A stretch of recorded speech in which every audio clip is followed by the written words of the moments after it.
Good morning. Welcome, everyone. Thank you all for coming as we announce our Summer Safety Initiative rollout. Before we begin, I would like to acknowledge city officials. First, I'd like to acknowledge the Honorable Mayor of the City of Newark, Mayor Ross J. Baraka. Newark Business Administrator, Eric Pennington. Deputy Mayor of Public Safety, Lakeisha Uri. Office of Violence Prevention and Trauma Recovery Director, Kylisha Winfield Hill. Assistant Public Safety Director, Rufus Jackson. Deputy Director of Police Operations, Sharonda Morris. Chief of Police, Emmanuel Miranda, and other city officials and directors that are currently present.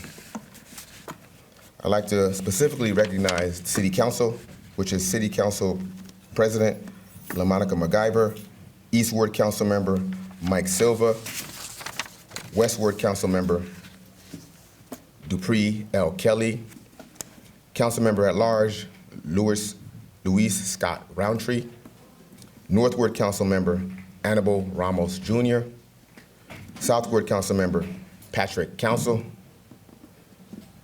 Council Member at Large Luis A. Quintana, Council Member at Large Carlos Gonzalez, and Councilman at Large Lawrence Crump. And now, I'd like to welcome to the podium the Honorable Mayor Ross J. Baraka. Good morning. Today we kick off our Summer Safety Initiative, which is composed of many different elements, and I'll let the folks behind us talk about what those elements are. Really a holistic approach that we've started a long time ago around the summer to reduce violence and crime in our city, which comprises of many things from block parties to trips to theaters to summer youth engagement to workforce development to increase patrols, everything to help us have a safe summer for all of us and our families. It was recently reported, and today we'll talk about further our curfew here in the city of Newark. Just want to make people understand that the curfew in Newark has always been in place for decades. It's just never been enforced in the city. We made a decision starting May 3rd to begin to enforce this curfew in a different kind of way than normally was enforced, or begin to deal with it in a way that it has not been dealt with in the past. We chose to pause for a second because there were a few questions that I had around logistics that we were able to work out. One being where would kids go when we could not, in fact, find their family members. We have decided that they would go to the Re-Engagement Center, and they'll talk about that further. The Re-Engagement Center is something we reported weeks ago, which is a place that we use to re-engage kids back into education and workforce. So they'll go there until we're able to get in touch with somebody in their family. The second piece was what would happen to young people who are out because they're either at work or because they're at programs that we actually sponsor from 10 and 11 to 10 and 11 o'clock. And so we have also worked that out to make sure we know who's out and when they're out and when they're supposed to be out as well. So those are two factors that I think caused me to say we should pause until we figure those things out, and we did by God's grace. I do want to say the young people who will be engaged during the curfew hours are going to be engaged not just by police officers, but by also Office of Violence Prevention and Trauma Recovery, by some of our social workers, our full team, and the goal is to take them home. In the past, this curfew was on the books. I think kids were then taken to precincts. We are not taking kids to precincts. Kids will be taken to their homes, to their mothers, their fathers, their brothers, their grandmothers, whomever they live with, or whoever we can get them in the house with. Part of this is our opportunity to, one, keep kids safe, keep them off the street in the late or wee hours of the morning. Two, make sure that we engage them, and some of these kids may have other issues. It gives us an opportunity to begin to address those issues straight ahead with young people who may not come in for help, who parents may not bring them in for help. We get a chance to engage them right there on the street. So we're excited, or I'm excited about what this can portend for us in the city of Newark. Internally, the business administrator, myself, have talked about putting together something for 30 days that we begin to analyze the data around what happens or what is happening with this program. And if we have to pivot, we will. But I am estimating that this is going to be something that we are proud of after 30 days, that young people will be returned to their homes, that we will be able to get them engaged in further activities, whether we are able to find out if they need help in their home, which is why they're out in the street, if they're running away from home frequently, if they have other kind of issues that we need to address, that we begin to address. It allows us to put the full services that we have in their home and in their living rooms immediately. And this is not a police event.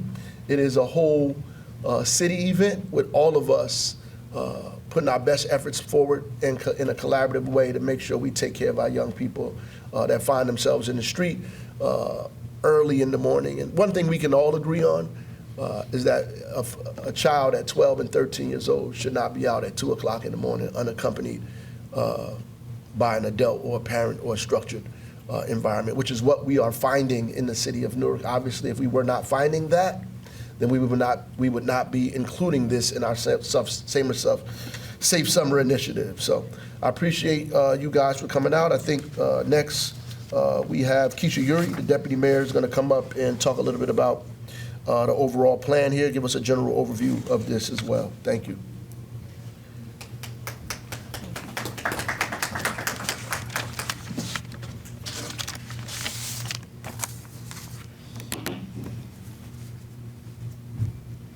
Good morning, everyone. Thank you all for being here. As Mayor Baraka stated, and he gave an overview of the plan, we are looking to have a Safe Summer initiative that is inclusive of everyone. So we have a new day in the city of Newark, and our approach is offering a safe summer to our youth is progressive and ever evolving. We're going to have accompanying our Office of Violence Prevention and Trauma Recovery youth-oriented programs, which is in partnership with public safety to ensure that the Newark youth experience positive engagements with the police and with each member of our public safety ecosystem this summer and beyond. So beginning on May 3rd, the newly designed juvenile curfew engagement process will be conducted on weekends. So we're going to start where it's just on Fridays, Saturdays, and Sundays. And then when school is out after June 21st, we will have all year round where the juvenile engagement process will be conducted 7 days a week. Both during the weekend engagements and the full week engagements, the Newark Police will observe youth on the streets, and if they're unaccompanied by an adult during the curfew hours, we will peacefully engage the youth by requesting his or her information, a contact information for someone that we can, return them to, and we will document the incident. The police officer will contact the Office of Violence Prevention, consisting of a licensed social worker, an outreach worker, who will be deployed to the location, and we will ultimately take the youth home to a person who will sign off stating that they received them. This is a wellness response team that we're forming, and we're going to arrive in a van, which will have all of us together, and we're going to transport them to a safe haven. In the event that a parent or a guardian is not at home and they cannot be reached by phone, the youth will be transported to our re-engagement center, which is a safe haven that has activities there for them until we can engage someone. We will work aggressively to find someone, a cousin, an aunt, an uncle, a grandmother, to be able to turn them over to. And if we cannot find anyone, then the youth will be transported to our local hospital, a local hospital. During the time that they're at the re-engagement center, we will be doing evaluation to do an intake to see what the needs are, to see if we need to do a deeper dive into providing support and resources. After we have this interaction with our young person, we will do a follow-up within 24 to 48 hours through phone calls and home visits to ensure that they got the resources that they needed, and if they didn't get them, we will be providing the resources that they need. This is a peer engagement strategy where we're keeping children safe. We're ultimately encouraging them to seek social services. We're minimizing interaction with kids and police. We're giving them activities, and this is a collective effort with workforce, our hospitals, our recreation centers, our schools, our block associations, parents, community leaders, and clergy. Thank you.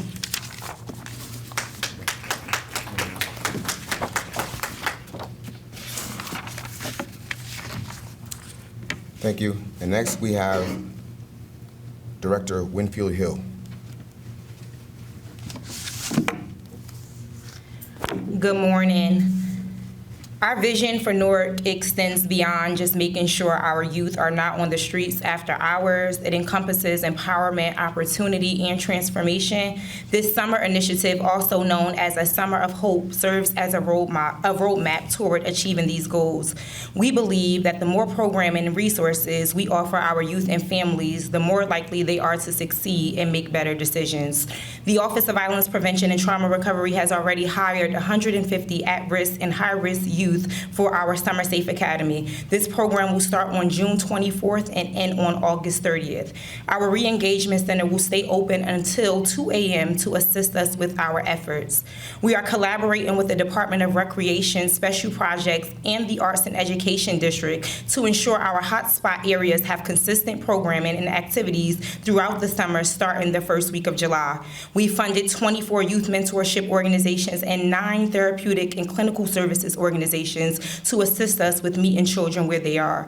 This Summer Safe initiative is a collective commitment to our young people. Together, let us make Newark a shining example of how a united community can overcome any challenge. Thank you.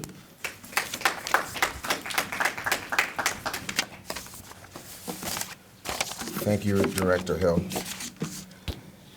The entire Newark Police Department and Public Safety wholeheartedly supports the Summer Initiative of 2024, Summer Safety Initiative of 2024.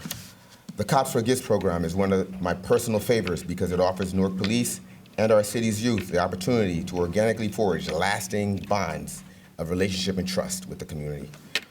We look forward to each engagement opportunity that serves and strengthens the police community and relations.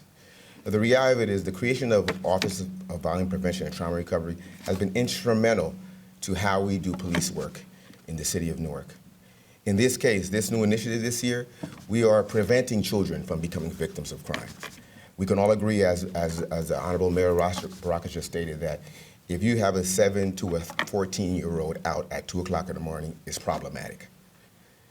They're gonna be victims. Our goal is to ensure that they don't become victims. So giving the Office of Violence Prevention and Trauma Recovery the opportunity to provide them resources that they may need to better their lives, whether it's counseling, support, job opportunities, to prevent these children from being out in the street that late where they could possibly become victims of crime. And there is data that shows that they will become victims of crimes if they're out that late. That's clearly what the initiative and the goal of this whole initiative for this summer is. That's clearly the goal of the city and the mayor to help keep these kids safe. As police, we're good at reacting to crime, stopping violence. In this case, we have the opportunity to prevent children from being victims of that violence. We have the opportunity to put them in a safe environment that will keep them in a position where they can progress and grow and change the direction of their lives, good or bad, whatever it may be. And now we're open to the floor to questions, if you have any. Before, I just want to acknowledge again, you did it once, but they're here. Council President Lamonte McGyver, Councilman at Large, Lawrence Crump is here as well. I want to thank them for their attendance. Any questions from the press? Yeah. Can you just go over the times during the day that children are not allowed, anyone under 18 not allowed to be outside of their home? And it's still 100 yards, if I'm not mistaken, and on top of that, the penalties or fines for families who are not making sure that their kids are. There's no penalties or fines. So I know that's the part that we love. So, and Councilman Silva, glad to see you in the back as well. It's after 11 o'clock. Obviously, they stated on the weekends that you are not supposed to be out unaccompanied by an adult about 100 feet or more from your home. So if you're out on the street, obviously, and the police encounter you As was stated, they're going to call the Office of Violence Prevention Trauma Recovery. The team will come out and engage the student and bring them home. That's what will happen. No one will be given a fine. No one is given a summons. No one is being arrested. No one's being beaten over the head. There's no video. There's no they're there. So what we're doing is trying to take people home. Prayerfully, there's somebody home. And we know in all instances that somebody may not be home. So we have to prepare for that eventuality. Those are the things that we have to think about, that there actually may be kids that we find on the street who have run away, or kids who are dealing with issues at their home who may not want to be home. Or there may be issues at home where kids are out on the street, which is a reality for us. And so we have to put our community together to be able to respond and deal with that. Yes, ma'am. Can you go into a little bit more about why this is necessary and now? A lot of cities across the country are seeing an increase of youth violence, whether they're victims or offenders. Have you been seeing that in the city of Newark? And you also mentioned that can you go into the fact that you said that staff or police have been seeing youth overnight, maybe where they're not supposed to? Yes. Just a little bit of detail on that. Absolutely. And we are not immune to that. Here in the city of Newark, we have witnessed an uptick in youth either engaged in or victims of violence in our streets, mostly places where they probably shouldn't be after hours. Besides, we've had a host of people who have run away, autistic kids that we had to find, a young lady or man we found in a car after they wandered off from home. So this is very real, and the safe passageway that we're doing in the daytime will be after school is out, will begin to happen in the evening. So we'll have safe passageway in the evening that we do in the daytime. We'll now be doing that in the evening as well, right? Have you received any backlash from parents, families, anything on? Absolutely not. Mostly from, I mean, people who have been opposed to what curfews looked like in the past, because when you hear the word curfew, you think of something other than what we're doing. You know, we've reimagined what public safety looked like in Newark, so when people think about the things we are doing, they should at least think about how we reimagine everything that's taking place. And, you know, obviously, people, as was mentioned, associate that with jail and fines and so forth and so on. They see the punitive side of it because that's the side we usually report on or we relate to. But here in Newark, we're doing it in a holistic fashion because our families actually need help. Yes, ma'am. Question. Is there a way that you guys are going to be looking at who some of these kids might be out with? Because we've been reporting on a lot of upticks of car thefts. Yes. And it's with youth, with people Yes. who are 20 years plus and older. So is there any kind of? Yeah. I mean, obviously, if you're an adult and you are influencing minors to do something illegal, then you should be probably held accountable for that, and we will. And I think that's part of it. It gives us an opportunity to begin separating these kids from these adults who are getting them to do things that they shouldn't do, to identify young people and giving them other opportunities and putting them around positive adults in structured environments so they can see that there's an opportunity for them to do something different than what they're doing now. There have been kids, and there are kids out there which is why it's not just an event or a program initiative that just involves social workers and the Office of Violence Prevention and Trauma Recovery and Brick City Peace Collective. While we want all of them to go out in the street and get our kids and engage them and bring them back home, there's some youth who are out there involved in dangerous activity. And so when they come across a kid that may be like that, they may need other kind of assistance as well. But I'm comfortable with the fact that OVP and BCPC and all our partners are engaged and involved, that our approach is going to be different. So there is a police involved aspect of trying Yes. to identify some of these people who are using these kids? Absolutely, absolutely. From sexual trafficking to car theft to all the other things that we've experienced in the city of Newark. Yep. when it comes to getting families also on board, parents, grandparents, relatives who may be looking after kids, it's as important for them to buy into this program too as it is for the youth to take accountability and awareness that they shouldn't be out. But it also falls on the family to take stock in this, you know? And how do you get them on board with this idea? Well, I think most of the parents in Newark are on board. I think that if you talk to parents in our city, they all agree that our children shouldn't be on the street lane. I think any parent anywhere in America agrees to that. I think the way we look at cities and us, there's always a little difference, a little nuance. But at the end of the day, every adult in America would agree that a 12-year-old, 13 or 14-year-old should not be across town from their home unaccompanied by an adult or not in a structured environment in the middle of the night. So our response may be a little different, right? We have to have a holistic response as our kids have been victimized, have either been victimized by adults who convinced them to do crime or being victimized by adults who victimize them in crime. So, yeah, I think our parents agree for the most part. In fact, I run across parents who've asked me why we paused it, why we postponed it. They said, "What, you guys changed your mind?" I said, "No, we didn't change our mind. We just want to make sure we have a few of our logistics in order. We don't want to take kids to the youth house who we can't find their parents. We don't want to take them to the youth house. Even though they're not in jail, the perception of that is incorrect. So we had to pause until they fix that. I mean, we want to be able to make sure kids who are coming from events that we sponsor, right, are not caught up in something because of an event we sponsored and they out in the street because we have midnight basketball or we have the rec center open till 11 o'clock. We have to make sure that those kids can get home safely, that the police know these events are actually taking place. And that kids who may be at work, that are 16 years old, who may be getting off work, we need to know that these kids are working.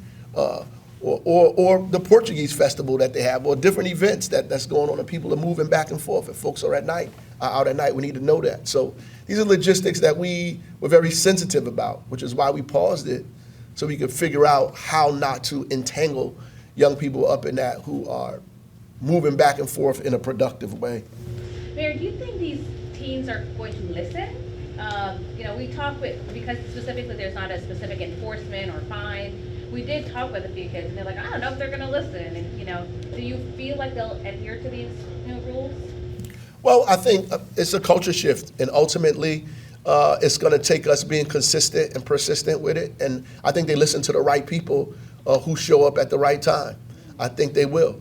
I called it, as an educator, putting money in the bank, right? Kids listen to the people who they think they should listen to. It might not necessarily be the police. That's why it might not be just a positive thing to just have police involved showing up to kids. They might respond to a social worker. They might respond to an adult. They might respond to an outreach worker. They might respond to a familiar face that they see, who they understand has some kind of credibility in the community, who shows up with that and says, hey, what you doing out here, right? That is a different approach than just a cop showing up saying, look, you ain't supposed to be out here at 12 o'clock at night, come with me, which may be a different encounter that we don't want to see. Thank you so much for coming. We appreciate you. If you have any other questions, just let us know. Thank you.